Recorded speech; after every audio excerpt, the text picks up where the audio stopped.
개장하고 9시 30분 20초 구간 향해서 달려가고 있습니다. 저희는 오늘도 현 시점 가장 빠르게 움직이고 있는 이슈와 섹터 종목까지 체크해 보도록 할게요. 오늘도 MBN골드 조범수 매니저와 함께합니다. 어서 오세요. 안녕하십니까. 네, 반갑습니다. 하루 안 뵀다고 정말 오랜만에 뵙는 것 같은데 첫 번째 이슈 바로 출발해 볼게요.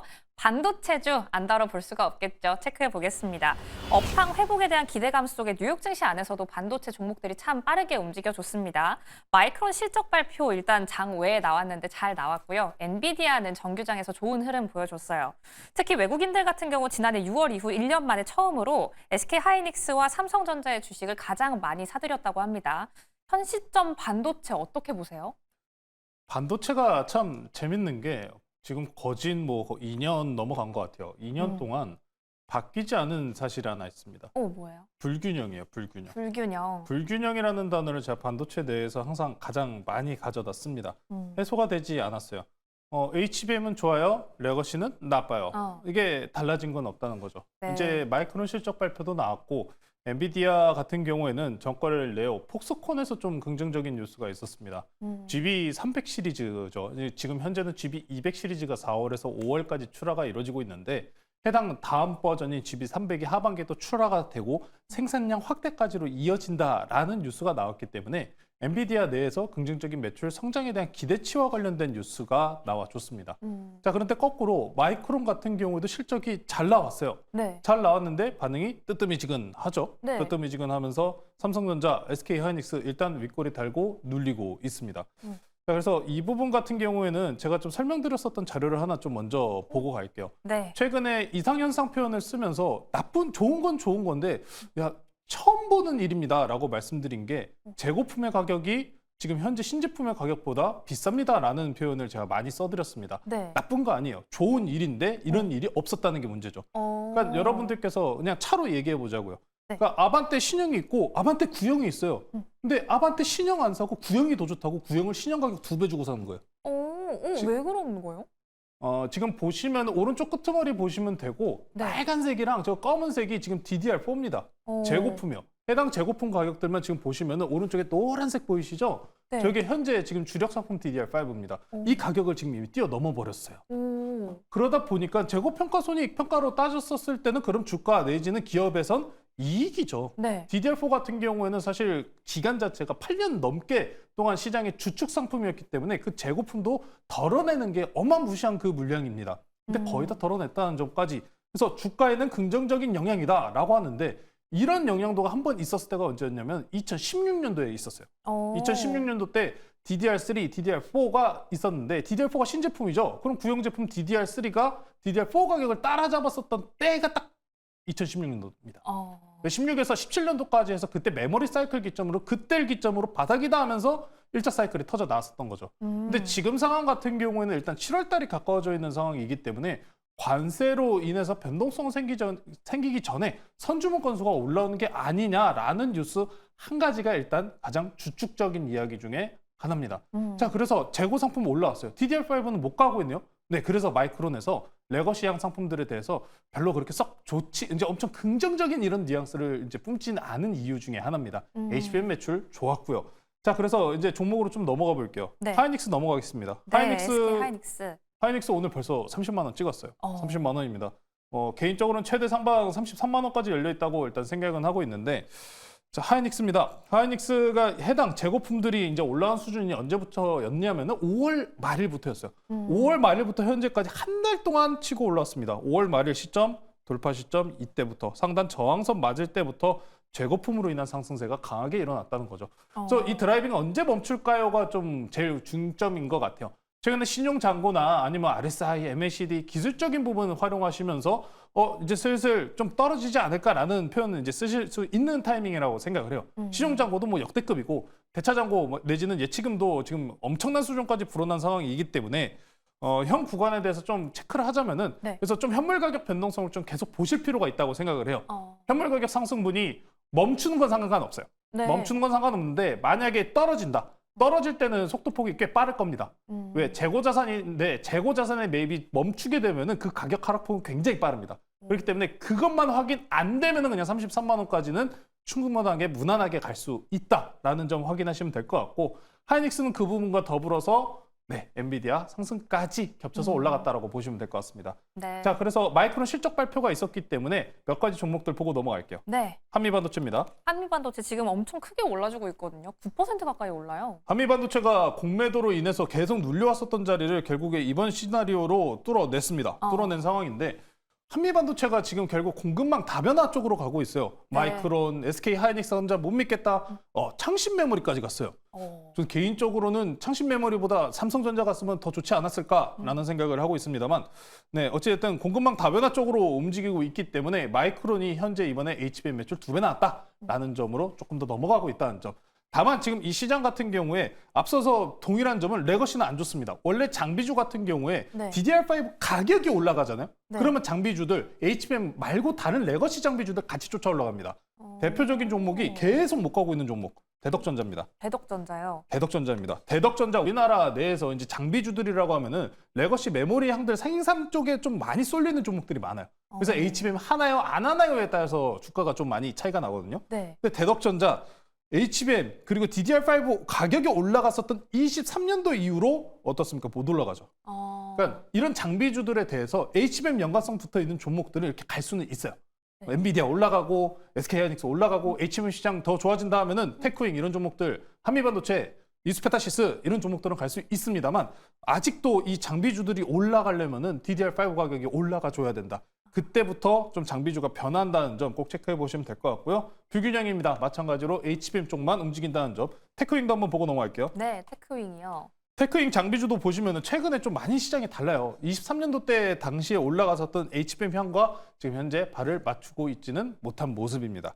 아직 불확실성이 좀 해소되는 7월달 매크로가 어느 정도 해소가 된다면은 이후에 엔비디아 지금 출하량까지 하반기에 더 늘어난다라는 기대치가 확실적으로 좀 올라와 있는 상황이기 때문에 좀 일단 7월달 조용히 넘겨보고 또 하반기에 또 반등 시도 한번 기대해 보셔도 좋을 것 같습니다. 네, 반도체주 전체적으로 현 시점 점검을 해봤습니다. 지난 미장 훈풍을 이어받은 SK 하이닉스, 엔비디아발 훈풍이었다라는 점 체크하시면 좋을 것 같고요.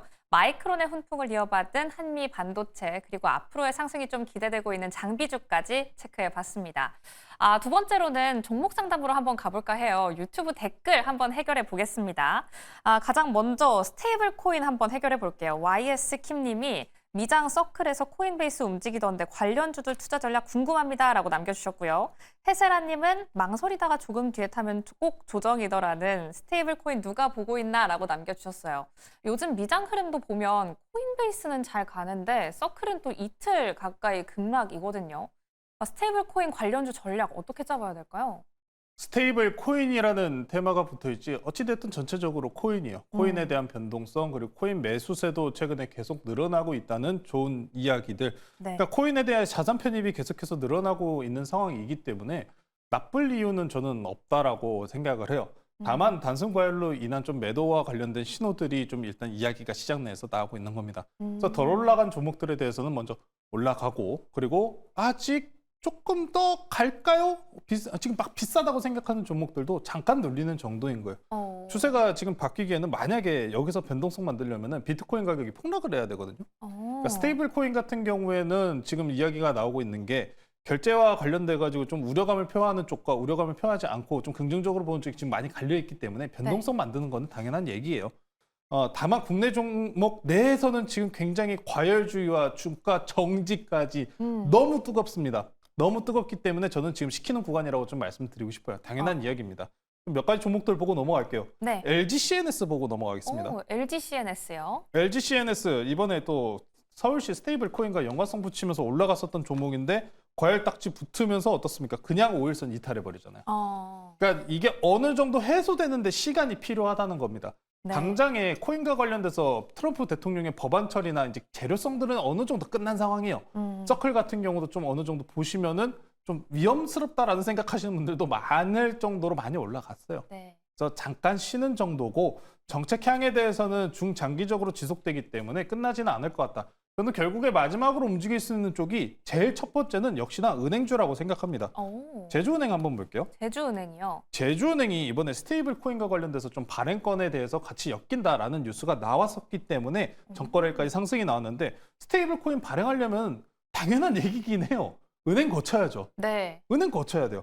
쿠콘도 올라갔었어요. 쿠콘입니다. 쿠폰이요. 네. 쿠콘 같은 경우에 전거래 상승이 나왔었던 게 KB국민은행에서 스테이블 코인과 관련된 저작권을 등록을 했다라는 이야기가 나오다 보니까 여기서 협력업체 누구냐? 쿠콘 해서 올라갔었던 거예요. 그래서 은행 쪽을 차라리 보는 게 저는 괜찮지 않을까. 그러니까 순환은 계속 이어집니다. 다음 쪽으로 움직일 수 있는 쪽, 다음은 좀 은행주가 더 계속해서 좀 강세 보일 수 있지 않을까라고 말씀드리면서 잠깐 쉬어가는 구간이니까요. 눌림 이후 반등 시도할 때 그때 한번 지켜보시면 좋을 것 같습니다. 네, 스테이블 코인 한번 문제 좀 해결해 봤는데요. 요즘도 시장 상황을 보면 스테이블 코인에서 STO로 옮겨가고 있다 이런 이야기도 나오잖아요. 저희가 미리 선제적으로 공략해 놓은 종목이 있습니다. K옥션 들어가 있었는데요. 6월 11일에 매수했고 전거래일에 상한가를 달성하고 목표가도 달성을 했습니다. 이 종목은 좀 전략 어떻게 가져가야 돼요? 제가 최근에 종목 소개시켜 드릴 때 최초 이제 아마 5월 말일부터 6월 초입까지는 무거운 거 위주로 많이 소개시켜 드렸고 네. 6월 달 지금 초 말 중순 넘어가면서 가벼운 거 많이 소개시켜 드렸어요. 그러니까 수급이 지금 보면은 굉장히 많이 묶였어요. 대형주들에 묶여 계신 분들, 두산에너빌리티 사신 분들, SK하이닉스 사신 분들 많이 묶여 있기 때문에 네. 지금부터 수급이 굉장히 좀 제한적으로 변질될 가능성이 있습니다. 이럴 때 좀 작은 종목들이 잘 움직여줘요. 그래서 K옥션 같은 종목이 코인 긍정적인 뉴스로 반등이 나왔다라고 보시면 될 것 같고요. 오늘 7%가량 조정 만들고 있는데 상승분 30%가량 조정분이라 이탈과는 상관없이 아직 한 번 더 남았다라고 보시면 될 것 같습니다. 그래서 당장 지금 K옥션 5,380원인데 아직 6,000원까지 자리 남았으니까요. 6,000원까지 추가 상승 기대해 보셔도 될 것 같습니다. 네, 조금은 작은 종목들의 움직임이 두드러지고 있는 시장입니다. K옥션까지 리뷰 만나봤는데요. 그럼 오늘 들어가 볼 추천주도 한번 바로 만나볼게요. 오늘 종목도 그럼 좀 작은 종목인가요? 네, 오늘도 좀 작다면 작은 종목 하나 가지고 나왔습니다. AI가 지금 오늘 전체적으로 시장에 눌리고 있지만 정부 정책 향해서 가져가야 되는 거, 정책, AI 이쪽에 있는 거 딱 하나 있습니다. 현재가 7,010원에 편입하도록 하고요. 오늘은 교육주 하나 가지고 나왔습니다. 비상교육 말씀드리도록 할게요. 자, AI. 자, AI가 가장 빠르게 지금 뭐 적용이 되고 있는 것은 뭐 물론 산업 내에서 단순 노무뿐만 아니라 네. AI 코딩 쪽 이런 시장 쪽에서 이제 전체적으로 많이 반영이 되고 있는 상황입니다. 그 중에서 좀 교육주를 가지고 나온 게 정부 정책이기 때문에 그래요. 네. 그러니까 공약에 있었던 게 바로 교육, AI 교육이었지 않느냐라는 거예요. AI 교육 같은 경우에 당장에 이게 실효성과 관련된 이야기, 자본금과 관련된 이야기, 여러 이야기 계속해서 나오고 있는 건 맞습니다. 하지만이라고 좀 표현할게요. 네. 정책 내에서 집행과 관련된 이야기가 나오면은 그러면은 움직여줄 수는 있겠죠. 나쁘다, 안 좋다라고 표현을 해도 정부에서 이거 집행합니다라는 이야기 나오면은 움직일 수밖에 없다는 거예요. 자, 그래서 최근에 비상교육을 가지고 나온 게 다시 한번 초중교 교과와 관련돼서 AI 교과를 또 신설하는 이야기가 나왔습니다. 최초에는 AI 교과서였다면은 이번에는 교육 쪽으로 넘어가겠다는 겁니다. 조금 약간 말 바꾸기거든요. 네. 하지만 AI 교육에 대해서 포기하지 않겠다라는 이야기를 꺼내준 것이기 때문에 이 부분에 교육 관련주 중에서 비상교육 같은 경우에는 다들 학생 때 많이 써보셨을 거예요. 그렇죠. 네, 초중교 교과서 거의 안 들어가는 곳이 없는 그런 곳이기 때문에 AI 교육과도 연관성이 굉장히 높다라고 보시면 될 것 같습니다. 특히나 이 종목 차트랑 수급 보고 넘어갈 텐데 네. 수급 기대감이 좀 저는 개인적으로 매우 좋습니다. 이 종목 바닥권에서 외국계들이 좀 수급에 대해서 계속해서 밀집하는 모습이 있었는데 기관금융투자가 최근에 6월 달 들어서면서부터 계속 매입이 들어오고 있어요. 네. 기관향 내에서 아마 좀 어느 정도 기대를 해볼 수 있는 종목이기 때문에 수급이 좀 긍정적이다는 점 말씀 전해드리고요. 가격 전략 말씀드릴게요. 네. 자, 비상교육 지난해 이전에 앞서가지고 정부 정책향으로 기대치 올라갔었던 부분 이제 실효성 확인하는 구간이니까 돌파 한번 보도록 하고요. 가격 전략 목표가는 8,300원 제시해드리도록 하고요. 손절가는 6,100원 제시해드리도록 하겠습니다. 네, 저희는 오늘장 정책향 모멘텀으로 비상교육 공략해 보겠습니다. 목표가는 8,300원, 손절가 6,100원 꼼꼼히 체크해 보시기 바랄게요. 오늘장 남은 대응도 매일경제TV와 함께 해주시기 바랍니다. 오늘도 시청해주신 여러분 고맙습니다.